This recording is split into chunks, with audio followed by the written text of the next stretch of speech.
بسم اللہ الرحمن الرحیم اللہم صل علی محمد. اس میں محنت کی، دوسروں تک پہنچایا بھی، اللہ کو یاد، وذکروا اللہ یعنی اللہ کو یاد رکھو، ذکر کرو، لعلکم تفلحون تاکہ تم کامیاب ہو جاؤ، پھر تم کامیاب ہو جاؤ گے. اور ہمارے اچھا کسی نے سوال کیا، ہو سکتا ہے آپ کے ذہن میں بھی آیا ہو، رزق کے بارے میں ہمیں سمجھ میں آ گیا، لیکن جو اللہ کہنا چاہتا میرا بہت زیادہ ذکر کرو، اللہ کا بہت زیادہ ذکر، یہ کیسے ہوگا؟ یہ کیسے ممکن ہے؟ ایک بندہ حقیر سے، ایک بندہ ناچیز سے کیسے ممکن ہے کہ اللہ کا بہت زیادہ ذکر کرے؟ تو یہ سوال کیا تھا کسی نے ہمارے 11ویں امام مولا امام حسن عسکری علیہ الصلوۃ والسلام کے بارگاہ اقدس میں.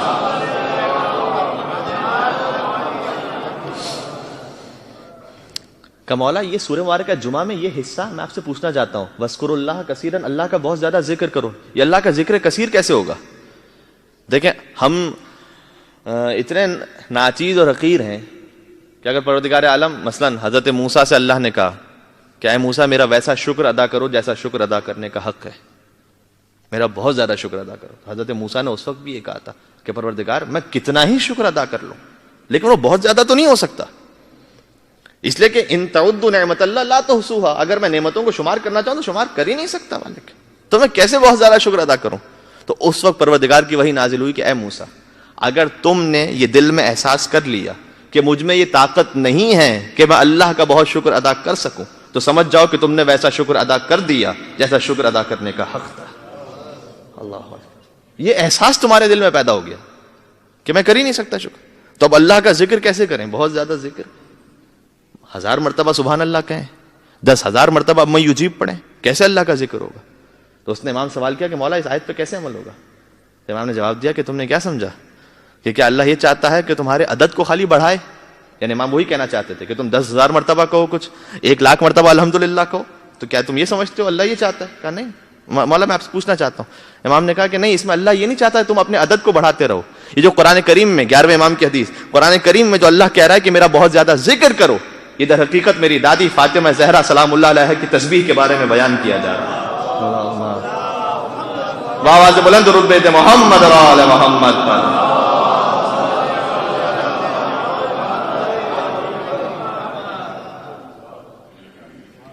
کہ یہ اللہ کہنا چاہتا ہے کہ جو میری دادی کی تسبیح ہے اسے پڑھو، یعنی وہی 34 مرتبہ اللہ اکبر، 33 مرتبہ الحمدللہ، 33 مرتبہ سبحان اللہ. یعنی امام نے فرمایا کہ اس کا حکم اللہ نے قرآن میں دیا. دیکھیں ہے اللہ کی عبادت لیکن منسوب ہے نام فاطمہ زہرا سلام اللہ علیہ سے، بیوی کے نام سے منسوب ہے. اور اس کیونکہ ہم نے وعدہ کیا تھا کہ اگر ہو سکا تو میں اس تسبیح کے بارے میں کچھ بیان کروں گا، جو پہلی یا دوسری مجلس اس میں وعدہ کیا تھا، تو اس وقت یہ گنجائش نہیں کہ میں بہت ڈیٹیل میں جاؤں، لیکن اتنا بیان کر دوں کہ وسائل الشیعہ میں شیخ حر عاملی نے اس پر پورا چیپٹر لکھا ہے بیوی کی تسبیح پر، اور اتنی تاکید شاید کسی مستحب عمل کی اس شدت کے ساتھ تاکید نہ دیکھی، چونکہ ہم نے خالی رسم بنا دیا ہے، رسم کے طور پر پڑھتے ہیں. دیکھیں تسبیح پڑھنے کا ایک مطلب یہ ہے کہ میں جیسی نماز میری ختم ہوئی عادت کے مطابق میں نے تسبیح اٹھائی اپنے انگلیوں پہ، اللہ اللہ اکبر، ادھر ادھر دیکھ بھی رہا ہوں، بات بھی کر رہا ہوں، یا مثال کے طور پر یہ کہ کسی اور ہوش نہیں ہے مجھے کہ میں کیا پڑھ رہا ہوں، جو عام طور پر ہم ویسے ہی تسبیح پڑھ رہے ہوتے ہیں کہ ہمارا ہوش بھی نہیں ہوتا، ہمارا ذہن بھی نہیں ہوتا. آج چونکہ رات منسوب ہے، ایک تاریخ مولا سید الساجدین زین العابدین امام علی ابن الحسین علیہ الصلوۃ والسلام مولا کی ولادت باسعادت کی شب کی ایک تاریخ آج بھی ہے، شب 15 جمادی الاول. لیکن چونکہ اس عزاخانے میں شاید سلسلہ یہ ہے اور عام طور پر عرب اسٹیٹس میں یہ ہے کہ شعبان میں منائی جاتی ہے، مولا کی ولادت کی ایک تاریخ شعبان میں بھی ہے، تو لہذا میں مصائب تو پڑھوں آخر میں اور مولا ہی کے نام سے پڑھوں گا، اس لیے کہ کچھ شباہتیں بھی ہیں جو چوتھے امام کے مصائب میں ہیں اور شہزادی فاطمہ زہرا سلام اللہ علیہ کے مصائب میں، وہ انشاءاللہ شباہت پیش کروں گا آج کی رات کی مناسبت سے. تو مولا کے سامنے جب نماز ایک شخص تھا نماز پڑھ رہا تھا، یہ میں نے کس بات پہ پیش کی بات کہ ہم تسبیح پڑھتے ہیں لیکن کیسے پڑھتے ہیں تسبیح؟ امام مسجد میں تشریف فرماتے، خود مولا زین العابدین ہے، مولا سید الساجدین ہے، یہ لقب معمولی نہیں ہے. لیکن قرآن کریم میں اللہ نے ایک کے بعد ایک انبیاء کا ذکر کیا اور کہا کہ وَكُلٌّ مِّنَ الْعَابِدِينَ، سب کے سب عابدین میں سے تھے. انبیاء کو قرآن میں کیا کہا اللہ نے؟ عابدین. اور ملائکہ کو کیا کہا ہے؟ فَسَجَدُوا إِلَّا إِبْلِيسَ، سب کے سب سجدہ کرنے والے تھے سوائے ابلیس کے. تو ملائکہ کو ساجدین کہا ہے، انبیاء کو عابدین کہا ہے. اس ہستی کا مقام کیا ہوگا جب انبیاء کی صف میں جائے تو زین العابدین ہو جائے، ملائکہ کی محفل میں پہنچے تو سید الساجدین ہو جائے. اللہ اکبر، اللہ اکبر. تو وہ ہستی، وہ تشریف فرمائے، ان کے سامنے ایک شخص نماز پڑھ رہا. اب اپنے آپ کو چیک کیجئے گا، نماز پڑھ رہا تھا ویسے جیسے روایات میں آیا ہے کہ بعض لوگ، امام نے فرمایا ویسے نماز پڑھتے ہیں جیسے پرندہ جو ہے چونچ مارا کرتا ہے زمین میں، اس طرح. تو ویسے نماز پڑھا تھا، اللہ بسم اللہ الرحمن الرحیم، نہ رکوع کا پتہ نہ سجدے کا پتہ نہ. اور نماز میں پتہ نہیں کون، ایک صحابی کا جملہ ہے کہ نماز پڑھنے میں مجھے اس لیے لطف آتا ہے کہ میں پورا 2 رکعت نماز میں پورا قافلے تجارت شام بھیج دیتا ہوں اور پروفٹ سمیت وہ دوسری رکعت میں واپس بھی آ جاتا ہے. انہوں نے کہا کہ اچھا لگتا ہے مجھے، اس لیے لطف آتا ہے کہ اللہ اکبر بسم اللہ الرحمن الرحیم، اتنے اونٹ تیار ہو گئے جناب شام بھیجنے کے لیے، الحمدللہ رب العالمین، مال سوار ہو گیا ہوگا، الحمدللہ الرحمن الرحیم مالک یوم الدین ابھی چل رہا ہوگا، اور جناب علی دوسری رکعت میں پہنچتے اشہد ان لا الہ الا اللہ، اتنا پروفٹ ہو گیا، اور واشہد ان محمدا عبدہ ورسولہ، السلام علیکم ورحمۃ اللہ وبرکاتہ. پورا قافلہ تجارت جو شام بھیجا تھا پروفٹ سمیت واپس آ گیا. کہتے ہیں میں پورا یہ بزنس کر لیتا ہوں، نماز میں بزنس کر لیتا ہوں. تو وہ لوگوں کا ہوتا ہے سلسلہ ایسا. تو امام کے سامنے ایسے نماز پڑھ رہا تھا. نماز جب ختم کی اس نے کہا کہ پروردگار میں نے تیرے لیے نماز پڑھی ہے تو مجھے جنت میں ایک محل عطا کر، اس میں 4 حوریں عطا کر مجھے. یہ ہے تاریخ میں لکھا ہوا ہے. امام السلام دیکھ رہے تھے. جب اس نے کہا تو امام السلام سے قریب آتے ہیں، ایک ظریفانہ جملہ کا امام نے. امام کا جملہ نہ ہوتا تو نہ پڑھتا.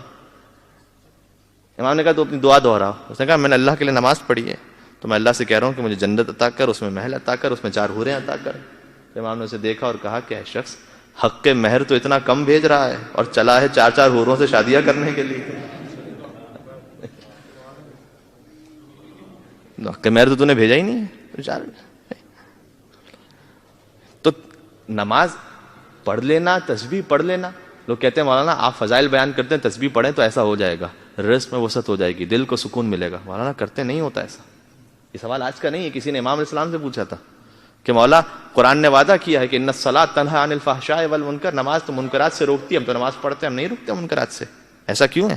امام نے کہا کہ اگر تیری نماز قبول ہو رہی ہوتی تو یقیناً تجھے منکرات سے روک رہی ہوتی. اس کا مطلب یہ تیری نماز قبول نہیں ہو رہی. اب تسبیح قبول ہو رہی نہیں ہو رہی، اس کا پیمانہ کیا ہے؟ مجھے پتہ چلے کہ جو میں بی کی تسبیح پڑھتا ہوں نماز کے بعد، یہ قبول ہوتی ہے نہیں ہوتی. اس کا ایک پیمانہ ہے. ذرا یہ دیکھ لیجئے گا کہ رسول اللہ نے تسبیح بی کو عطا کیوں کی تھی. وہ جو عطا کی تھی وہ چیز مجھ میں پوری ہو رہی نہیں ہو رہی. کب عطا کی تھی یہ تسبیح؟ اس وقت عطا کی تھی کہ جب بی گھر کا کام کیا کرتی تھی خود. اور ایک مرتبہ جب رسول اللہ پہنچے ہیں تو دیکھا کہ شہزادی کونین کے دست مبارک پر جو چکی چلا رہی ہیں تو خون کے نشانات موجود ہیں. یہ روایت میں، یعنی کائنات کے کس باپ کو اپنی بیٹی سے ویسی محبت ہوگی جو سرور کائنات کو اپنی بیٹی فاطمہ زہرا سے تھی. میں مانتا ہوں اگر خواتین تک میری آواز جاری ہو، تشریف فرمائیں تو، کہ گھر کا کام کرنا واجب شریعت نے نہیں رکھا کہ جناب واجب ہے خاتون خانہ پر کہ وہ گھر کا کام کرے. واجب نہیں رکھا. مثلا کھانا پکانا واجب نہیں ہے اس پر. گھر میں شوہر کے لیے مثال کے طور پر اس کے لیے کپڑے آئرن کرنا کیا واجب ہے؟ نہیں، واجب نہیں ہے. کیا روٹی بنانا اس کے لیے واجب ہے؟ نہیں، شریعت نے واجب نہیں رکھا اس پر. لیکن میں اتنا ضرور کہوں گا کہ شریعت نے واجب تو نہیں رکھا، لیکن اس سے بڑھ کر اتنا ضرور رکھا ہے کہ یہ سنت فاطمہ زہرا ضرور ہے. بی بی کی سنت ضرور ہے. اور اس پر بی بی نے اس اجر کا وعدہ کیا ہے کہ جو اپنے گھر میں، دیکھیں ایک فیشن ہو گیا نا کہ میں working woman, I am a working woman. وہ جو بیچاری گھر میں کام کرنے والے اس کو کہتے ہیں کہ نعوذ باللہ لو کلاس، ڈی گریڈ کرتے ہیں. نہیں، یہ وہ کام ہے کہ جو اہل بیت اطہار کی ازواج مطہرات نے انجام دیا. باہر نکلنا اسلام کو محبوب نہیں اتنا خاتون کے لیے کہ اگر وہ کام کرنے کے لیے، جاب کرنے کے لیے گھر سے نکل رہی ہیں، شرعاً اگر حجاب میں ہیں اور تمام شرائط کے ساتھ ہیں تو یہ حرام تو نہیں ہوگا. لیکن ریکمینڈڈ کیا ہے؟ ریکمینڈڈ یہ ہے کہ گھر میں رہ کے گھر کا کام کرنا ریکمینڈڈ ہے. اور ہمارے آج مرد بہت خوش ہو جائیں گے، کل سے خواتین غائب ہو جائیں گی مجلس سے. تو خیر ابھی میں حساب ایکول بھی کر دیتا ہوں، پھر دیکھتے ہیں کون سبحان اللہ کہتا ہے، کون نعرے لگاتا ہے.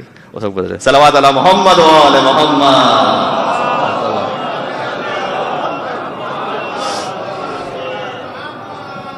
ماشاءاللہ جزاکم اللہ ماشاءاللہ. تو یہ بیوی کی، اور بیوی نے کتنا بڑا اجر اور انعام رکھا اس پر. کہا کہ جو اپنے شوہر کے گھر میں رہ کر شوہر کی خدمت کر رہی. میری ماں بہنیں سنیں، اور جتنے یہاں پر بزرگان تشریف فرمائے انشاءاللہ وہ اپنے بچوں تک، اپنی بیٹیوں تک اس بات کو منتقل کر سکیں، ایک ماحول بنا سکیں انشاءاللہ کہ جیسے بیوی رہا کرتی تھی. میں یہ نہیں کہہ رہا کہ جناب علی شوہر کو ظلم کرنے کی اجازت ہے، یہ قطعاً نہیں کہنا چاہتا، میری بات سمجھ رہے ہیں انشاءاللہ. میں تو یہ کہہ رہا ہوں کہ خاتون خوشی کے ساتھ گھر میں جو کام کر رہی ہے اپنے بچوں کے لیے، اپنے شوہر کے لیے. بیوی نے کہا کہ جو اپنے شوہر کے گھر میں رہ کر گھر کا کام کر رہی ہے، میں ضمانت لیتی ہوں کہ وہ میدان محشر میں فاطمہ زہرا کے ساتھ ہوگی. یعنی اس سے بڑھ کے اب کچھ چاہیے کسی کو؟ کہ میں ضمانت لیتی ہوں وہ میرے ساتھ ہوگی. اور جہاں بیوی ہو تو وہاں پہ نہ حساب اور کتاب کا مسئلہ، نہ جہنم کا مسئلہ، نہ پل صراط کی فکر، نہ میزان کا. یعنی آپ تصور کیجئے یہ مقام ہے. ہاں پھر شوہر کے لیے بھی کہا گیا کہ امیر المومنین وہ بھی گھر میں آتے تھے اور گھر میں ہاتھ بٹایا کرتے تھے. روایت میں موجود ہے کہ مولا ایک مرتبہ دال صاف کر رہے تھے گھر میں. یعنی فاتح خیبر علی، یہ نہیں کہ جناب اب میں فاتح خیبر بن چکا ہوں. کچھ لوگ ہوتے ہیں باہر بہت اچھے اخلاق کے، جیسے ہی گھر میں پہنچے صدام. گھر میں بڑے ادب سے باہر بڑے ادب سے احترام سے جھک کر. کیوں؟ اس سے سمجھ میں آتا ہے کہ اس کی خوش اخلاقی اللہ کے لیے نہیں ہے، اس کی خوش اخلاقی اس لیے کہ میرا بزنس اچھا ہو جائے، کسٹمر کے ساتھ اچھے اخلاق سے بات کر. یہ بزنس ایتھکس ہے، یہ اسلامک ایتھکس نہیں ہے. اور ہمارے آج کسٹمر کے ساتھ بدتمیزی سے بات کی، کل آئے گا نہیں، تو پھر یہ نہ سمجھنا کہ یہ قربتاً اللہ ہے، اس خوش اخلاقی پر اللہ ثواب دے گا. اگر واقعاً خوش اخلاقی ہوتی تو جو جیسے اس کے ساتھ بات ہے کہ جب گھر میں آئے تو جو شریک حیات ہے اس کے ساتھ بھی خوش اخلاقی ہونی چاہیے تھی. اس کے ساتھ اگر بس زبانی ہے تو اس کا مطلب یہ ہے کہ باہر کے بارے میں نہ زیادہ تصور کیجئے کہ باہر میں بڑا اچھا کہلاؤں، باہر بڑا خوش اخلاق کہلاؤں. یہ دیکھیے کہ گھر والے کیا کہہ رہے ہیں. اہل بیت اطہار میں گھر والوں نے سند دی ہے، گھر والوں نے ایک دوسرے کے بارے میں سند دی ہے کہ امیر المومنین نے شہزادی کونین کے لیے کہا نعم العون علی طاعت اللہ، یا رسول اللہ میں نے فاطمہ زہرا کو عبادت خداوندی میں بہترین مددگار پایا. علی نے اپنی زوجہ کے لیے سند. تو گھر میں تو بیوی کام کیا کرتی تھی. رسول اللہ گھر میں داخل ہوتے ہیں، دیکھا کہ خون کے نشانات. ہم سے مطالبہ بھی نہیں کیا گیا اتنا، یہ شہزادی کونین نے یہ کر کے بتایا. تو رسول اللہ نے دیکھا، آنکھوں سے آنسو جاری ہوئے، کچھ کہا نہیں. لیکن ایک مرتبہ امیر المومنین نے بی بی سے کہا کہ آپ اپنے بابا کے پاس جائیے اور ان سے کہیے کہ میں گھر کا کام کرتی ہوں تو تھک جاتی ہوں، تو آپ مجھے کنیز عطا فرما دیجیے. اس وقت بی بی تشریف لے جاتی ہیں. رسول اللہ سے کہا کہ آپ مجھے اے بابا کوئی کنیز عطا کر دیجیے تاکہ وہ میرے گھر میں مددگار ہو. اور اس وقت رسول اللہ نے کہا کہ اے بیٹی کیا میں تجھے آپ کو اس سے بہتر کوئی چیز عطا نہ کروں جو اس سے بڑھ کر ہو، جو آپ کی آخرت کے لیے بھی مفید ہو؟ کہ بابا آپ مجھے عطا کیجیے.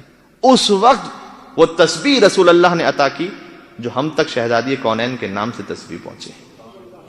کہ بیٹی جب گھر کے کام سے تھک جاؤ، تھکن محسوس ہو، تو یہ تسبیح پڑھنا 34 مرتبہ اللہ اکبر، 33 مرتبہ الحمدللہ، 33 مرتبہ سبحان اللہ.